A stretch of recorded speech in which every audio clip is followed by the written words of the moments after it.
Sulawesi Utara, Komisaris Besar Polisi Okto Budi. Pak, untuk Polda Sulawesi Utara ada ketambahan 6 Polres yang baru, tentu memerlukan sumber daya manusianya sendiri seperti Polri dan PNS-nya sendiri. Nah, bagaimana untuk kesiapan polisi baru yang harus menempati di 6 Polres yang baru ini, Pak? Karo, silakan. Ya, terima kasih sebelumnya. Jadi memang ini kendala kami di Polda Sulut dengan serentaknya 6 Polres baru, Ya. sehingga membutuhkan sumber daya manusia Polri yang benar-benar harus menyesuaikan dengan DSP yang ada. Ya. Akan tetapi kita sudah mencoba ke Mabes Polri untuk pertambahan kuota, dan alhamdulillah untuk tahun kemarin kuotanya 250, kita menambah 317. Ya. Nah, rencana saat ini untuk Bintara yang tamatan 2020 yang sejumlah 190-an, itu rencana nanti kita akan sebar di 6 Polres baru plus kepulauan. Jadi nanti diharapkan per Polres yang saat ini ada yang berjumlah 180, ada yang 170, kita minimalkan seluruh Polres yang terbawah itu mencapai 200 personil minimal, sehingga kita mencukupi jumlah manusia personil yang ada di sana. Nah, untuk saat ini kita rencana akan mendidik 300 personil. Ya. Yang pertama 255 itu dari Polda Sulawesi Utara, dan 45 itu titipan dari Polda Papua. Nah itu. Ya. Jadi kita nanti organik 255 yang SPN yang nanti penempatan di Sulawesi Utara. Tapi untuk perkembangan selanjutnya kita masih menunggu Mabes Polri apakah nantinya 255 itu ditambah untuk personil Polda atau tidak, nanti jangka panjang selanjutnya. Ya. Nah, untuk sekarang menempatkan perwira Bintara Polri yang barusan lulus dan kemarin juga sudah melalui seleksi dan tinggal menunggu pengumuman untuk mereka mengikuti pendidikan. Cara rekrutmen mereka itu bagaimana, Pak Karo? Jadi kalau untuk Bintara ini kita secara terpadu. Kemarin secara nasional sama dengan Polda-Polda lain sistem rekrutmennya sama. Ya. Jadi secara terpadu. Jadi memang untuk tahun ini syukur alhamdulillah untuk Bintara, untuk yang PTU itu berjumlah 2.283. Nah, banyak sekali. Walaupun nanti kita diminta 255 orang. Tapi memang animo untuk menjadi anggota Polri besar. Untuk Bakomsus ini yang memiliki kualitas seperti ada perawat, TI, ataupun tenaga disiplin ilmu lainnya. Itu berjumlah 187. Nah, untuk Tamtama ini kita ada 2, Brimob dengan Polair dengan jumlah 163. Itu animonya.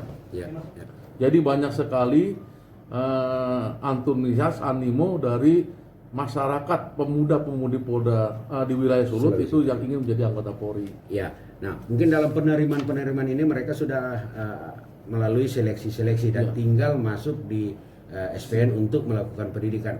Pola pendidikannya mereka karena di tengah COVID-19 ini bagaimana, Pak?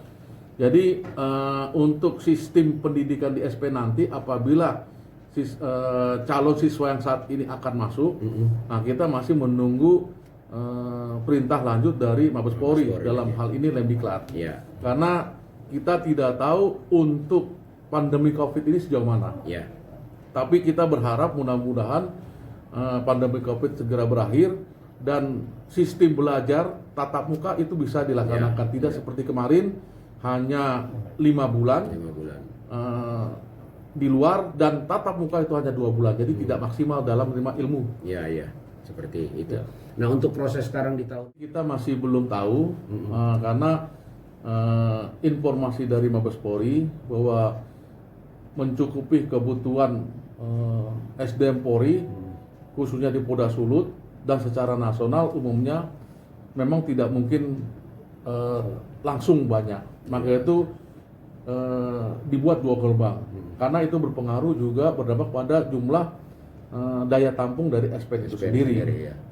Sehingga diharapkan nantinya di tahun 2024 itu kita sudah mencapai maksimal yang tertinggi. Mudah-mudahan bisa mencapai DSP anggota Polri di masing-masing Polda. Ya. Yaitu. Pak Karno, yang terakhir, informasi juga bahwa untuk penerimaan Polri ada anggaran dari Polri dan juga pemerintah daerah, kabupaten, kota, provinsi siap memberikan anggaran untuk pendidikan siswa baru ini, Pak. Jadi memang untuk tahun anggaran 2020 ada beberapa provinsi yang telah memberikan hibah kepada khususnya institusi Polri terkait dengan penerimaan anggota Polri. Untuk Polda Sulawesi Utara itu belum. Dan rencananya di tahun 2022. Akan tetapi kita masih menunggu perintah dari Mabes. Apakah untuk tahun 2022 itu masih ada hibah dari provinsi ke Polri atau tidak? Nah, itu kita masih melihat ke depannya bagaimana. Oke, yang pendidikan dan mereka yang baru lulus kemarin untuk mengabdi kepada masyarakat ini, silakan. Yang pertama, saya sangat berterima kasih kepada pemuda-pemudi warga Sulawesi Utara khususnya yang telah mempercayai untuk bisa menjadi polisi. Apabila ada nanti yang tidak memenuhi syarat untuk lolos, lulus dan lolos, terpilih tapi tidak masuk. Nah, itu ada. Nah, yang terpilih saya harapkan benar-benar jaga mental, fisik, ikuti pendidikan yang ada nantinya, dan saat ini masih pandemi, tetap mematuhi protokol kesehatan. Bagi yang tidak lulus, yang masih ada umur, silakan untuk melatih secara fisik, mental, karena masih ada 1 tahun untuk bisa melatih. Mudah-mudahan dengan latihan secara rutin, kontinu, para casis nantinya yang tahun berikutnya itu bisa masuk dengan sempurna. Itu harapan kami. Terima kasih.